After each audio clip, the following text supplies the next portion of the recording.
Tengo algo que contarte. Qué bien nos cae la gente ingeniosa, ¿no? Más si logra cosas increíbles.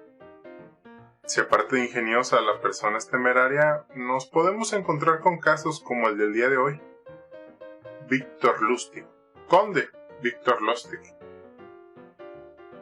El hombre que vendió la Torre Eiffel. Victor Lustig nace en 1890 en Ostine. A los 12 años huyó de casa. Vivía en las calles. En una ocasión, él estaba en Budapest, revisando los botes de basura, mientras miraba a la gente cenar en restaurantes. En uno de ellos vio una preciosa joven con vestido de noche. Lo cautivó. A su corazón adolescente le trajo bienestar mirar a esta dama. En eso, un viejo elegante la aborda. Platican un poco y él le da dinero. Con esto, accede a irse con él, dejando su comida sin terminar. Víctor estaba muriendo de hambre, miserable. Lo que vio lo cambió por dentro. Juro que dedicaré mi vida a la búsqueda de dinero y conquistar bellas mujeres. Ay, este goulash todavía sirve. Comenzó desde abajo su carrera criminal. Mendigo, luego carterista, ladrón, apostador, falsificador.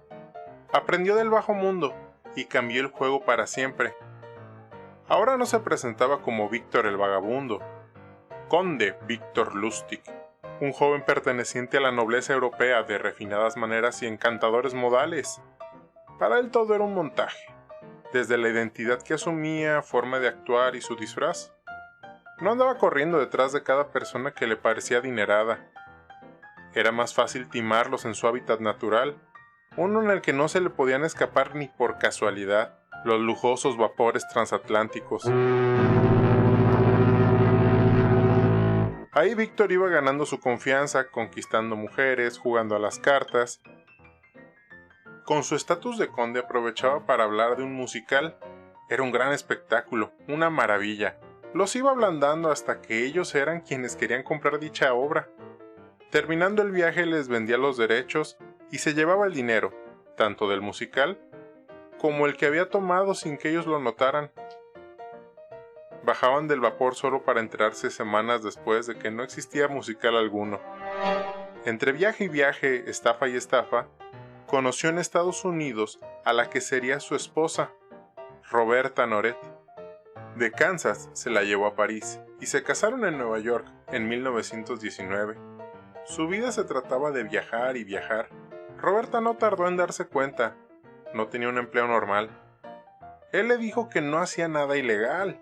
Solamente promovía las actividades de personas que ya se dedicaban a cosas ilegales. Ella decidió apoyarlo, guardando dinero para sobornos, llaves de cajas de seguridad, lo que hiciera falta para sacarlo de los problemas. Tuvieron una hija llamada Betty Jean. Gracias a la profesión de Víctor, estuvo en 37 escuelas diferentes, hasta que Roberta eventualmente se separó de Víctor, harta de innumerables infidelidades y huir cada tanto. Gracias a los viajes en transatlánticos, era un estafador intercontinental. Le era fácil tratar a los ricachones como a los criminales del bajo mundo. Así fue que pudo comprar Liberty Bonds, con valor de $50,000. Eran muy populares, Estados Unidos los usaba para financiar la guerra. Acabada, la gente los estaba cambiando. Los ladrones de poca monta no sabían qué hacer con ellos cuando les caían en sus asaltos. Víctor amablemente los adquiere por cantidades menores. Tenía una idea.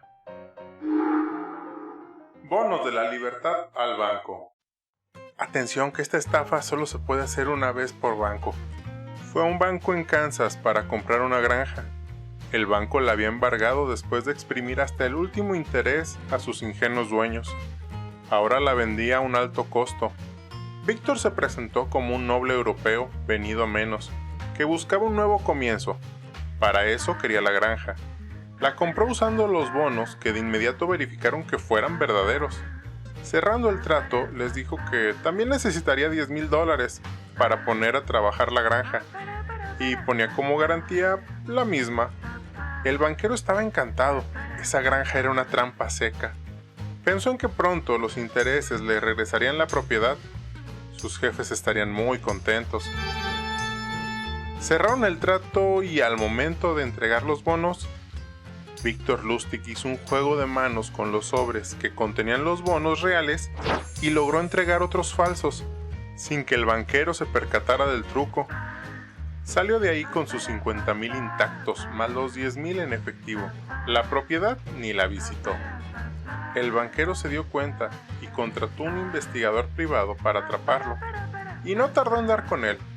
Lo amenazaron. Querían su dinero. Debes imaginarte en su posición. Se requiere cierta frialdad para proceder como él hizo a continuación. Le dijo al banquero: claro, te puedo regresar el dinero y tú enviarme a la cárcel, pero no puedes evitar que yo hable con la prensa. Cada periódico va a querer saber lo fácil que me resultó engañarlos. No me parece que sean un banco muy confiable. Tal vez sus socios ya no les tengan tanta confianza. Yo creo que mejor usted me da $1,000 más por las molestias y claro, evitaré hablar con los diarios. Salió de esta entrevista con $1,000 más. Prohibición. Durante la ley seca de Estados Unidos, él se puso a contrabandear aprovechando sus viajes al viejo continente y sus conexiones con el bajo mundo, hasta que descubrió que le salía más barato destilar ginebra en su bañera, falsificando las etiquetas hasta que el servicio secreto lo detuvo, después de colocar $3 millones en productos, pero no lograron condenarlo. Al Capone. Se dispuso a sacarle dinero al mafioso legendario. Con su fama, pudo hablar con él, le propuso financiar una estafa, 50,000, y luego de 3 meses, él le regresaría el doble. Un negocio muy bueno. Al Capone le extendió la cantidad pedida, recordándole que podía terminar durmiendo con los peces si intentaba engañarlo. Imagina que tienes el dinero del hombre más peligroso de la mafia, y tú le acabas de mentir con todas las vocales. Muchos se hubieran infartado, pero Víctor contaba con un sistema nervioso diferente. Estos crímenes los hacía por las emociones fuertes. Seguramente tenía una amígdala cerebral reducida. Metió el dinero a un banco y cuando el negocio ya debía rendir frutos, retiró el dinero y se lo llevó sin ganancias al bueno de Al. Le dijo que el negocio no había salido bien, que se tardó todo este tiempo en conseguir su dinero de regreso. ¿Qué le hizo Al Capone? No solo no lo tiró al río, lo felicitó. Gente honesta y confiable es lo que hace falta en este negocio. No te preocupes, se ve que no la pasaste bien. Ten, llévate estos 5,000 para que te repongas y cuando quieras hacer otro negocio, no dudes en tocar mi puerta. Torre Eiffel. Muchas veces tuvo que poner océanos de por medio entre sus antiguas estafas y sus nuevas estafas. Se fue un tiempo a París. Ahí se enteró por los diarios que la Torre Eiffel le salía muy cara a la ciudad. Se oxidaba, requería toneladas de pintura al año. La comunidad parisina de diseñadores la consideraba poco menos que horrible. Se colocó ahí para la exposición de París en 1889 y nadie se la llevó. Reunió estos artículos para el golpe que lo haría famoso: vender la Torre Eiffel. En 1925, reunió empresarios de la chatarra. Se hizo pasar por un funcionario en una licitación gubernamental. Les dijo, mostrando los recortes de periódico, que la torre iba a ser retirada, 7,000 toneladas de acero a remate. La ciudad no iba a soltar ni una palabra hasta que se estuviera desmontando, pues pese a todo, el armatoste tenía sus partidarios. Por eso debían ser discretos. Por eso nadie sabía de esto. Los paseó por la ciudad en limusina y en cada parada saludaban otros funcionarios del gobierno. Los llevó a la torre y ahí agentes y magistrados de Francia eran quienes los recibían. Sobra decir que eran cómplices de Lustig. De entre el grupo de pichones vamos a centrarnos en nuestro ganador, André Poisson, un empresario chatarrero que se esforzaba por entrar a la alta sociedad Para sortear algunos problemas, se había valido de sobornos. Negaba cada uno de estos tropiezos. Creía tener una reputación que cuidar. Víctor lo perfiló y lo citó en privado. Ahí Lustig le comentó en privado que no estaba muy claro quién iba a ganar la licitación. Él estaba pasando por una difícil situación económica y pues creía que podrían llegar a un acuerdo, ayudarse mutuamente. Con la debida cantidad de dinero y un primer pago para asegurar la venta de la torre, él podría asegurarse de que fuera el elegido. André había estado sospechando del secretismo del proyecto.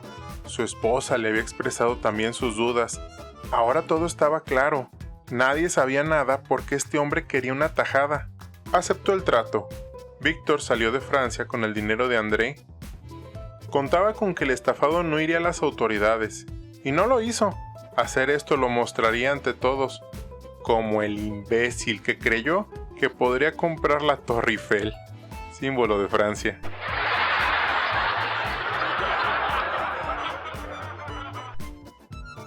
Torre Eiffel 2. La venganza. La estafa de la torre había salido muy bien.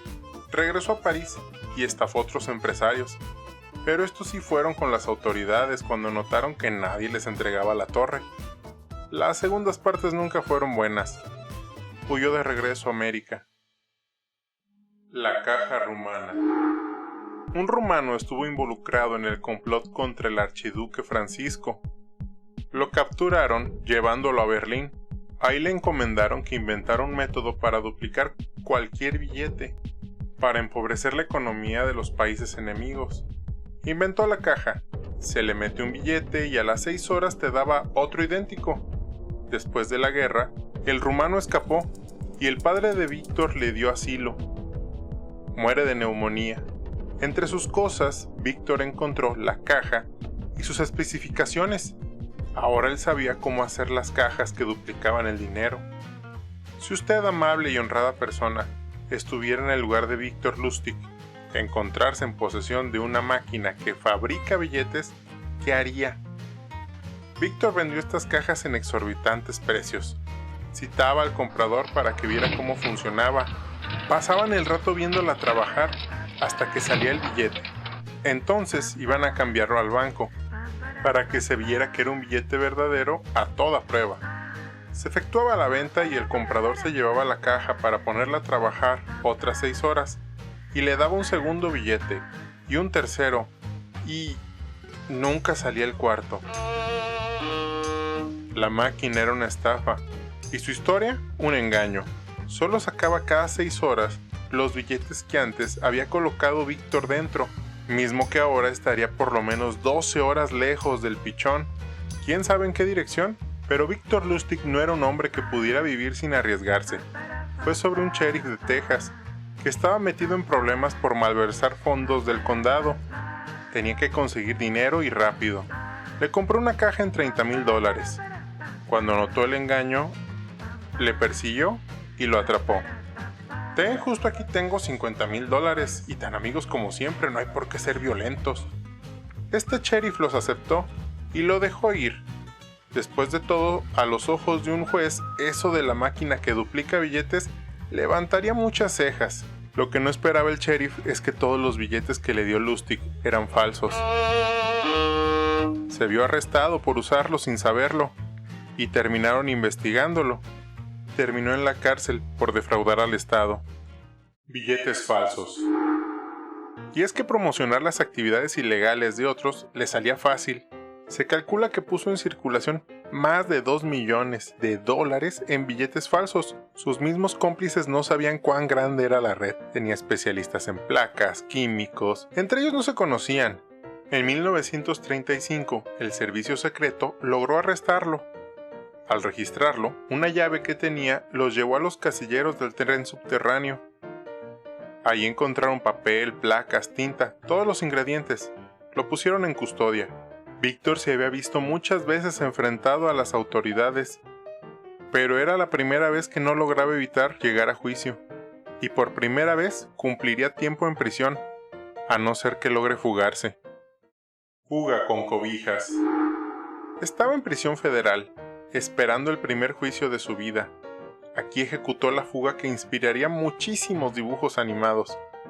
Los guardias les preguntaban cuántas personas había en la celda, pero al recoger, no las contaban. Víctor agregó una sábana a la cuenta cada vez que venían por la lavandería. Las fue reuniendo y fabricó una cuerda con ellas. Un día, antes de su juicio, fingió sentirse enfermo, mientras sus compañeros y guardias se iban al techo para el ejercicio semanal. Se descolgó por la ventana usando esta cuerda. Cuando alguien lo vio, fingió estar limpiando las ventanas. Cuando lo dejaron en paz, se cayó al suelo. Era un hombre libre de nuevo. Prisión. Pero no le duró. El servicio secreto se enteró de su paradero y lo identificó. Algunos creen que fue denunciado por una amante despechada que había engañado, a la que también le había vendido $100,000 en acciones falsas. Otros que el actual marido de su ex esposa fue el culpable, evitando así que regresaran y lo votaran a él. No lo sabremos de seguro. Esta vez ya le estaban esperando. Se declaró culpable y a su condena agregaron 5 años más por la fuga y lo refundieron en Alcatraz, una prisión de máxima seguridad. Roberta intentó sobornar al director con $70,000. Un guardia lo sorprendió atando cobijas. Todos estos esfuerzos fueron inútiles. Tuvo que pasar tiempo con gente de su calaña hasta 1946. Por motivos de salud, se le tuvo que trasladar al centro médico para prisioneros federales en Springfield, Missouri. Después de 11 años en prisión, murió de neumonía. En su certificado de defunción se podía leer el apartado de profesión: vendedor. Esperen, ¿aún queda algo más? Al poco tiempo de su muerte, Robert y Betty comenzaron a recibir dinero de parte de diferentes benefactores anónimos que alegaban haber sido ayudados por Víctor. Nunca se pudo verificar la identidad de ninguno de ellos. A mí me parece que era un psicópata, pero no era un asesino. Y eso no vende. El final queda abierto para tu interpretación. Te espero por aquí, con más historias.